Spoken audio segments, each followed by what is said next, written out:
अस्सलामुअलैकुम। आज मैं आप लोगों के साथ मज़ेदार सी मटका रबड़ी खीर की रेसिपी शेयर करने वाली हूँ। बहुत इजी रेसिपी है और बहुत मज़े की बनती है। इंशाल्लाह आपको रेसिपी बहुत पसंद आएगी। तो चलें अपनी इस रेसिपी को स्टार्ट करते हैं। 1.5 गिलास दूध का ले लिए, कढ़ाई में इसे ऐड कर देना। 2 अदद मैं इसमें इलायची ऐड कर दूंगी। आप इलायची पाउडर का भी यूज़ कर सकते हैं।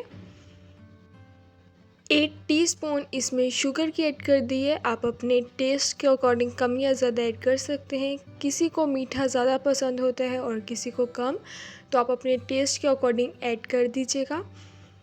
इसे मिक्स कर लेंगे। हाफ़ गिलास मैंने चावल ले लिए थे, इन्हें ग्राइंड कर लिया था। अब मैं वो ऐड कर दूंगी। चावल ऐड करने के बाद इसे मिक्स कर लेंगे अच्छे तरीके से।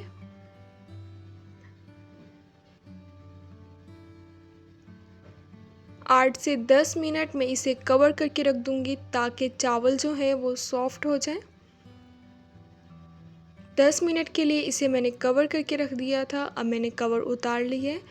चावल जो हैं वो बिल्कुल अच्छे तरीके से सॉफ्ट हो गए हैं। 4 मैंने ब्रेड के स्लाइसेस ले लिया था, इनका भी मैंने पाउडर बना लिया है। अब मैंने वो ऐड कर दिए।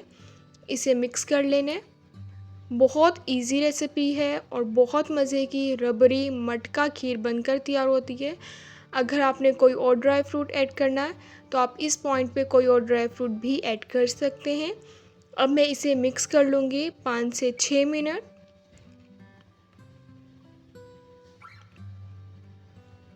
इसे अब मैं ठंडा कर लूँगी।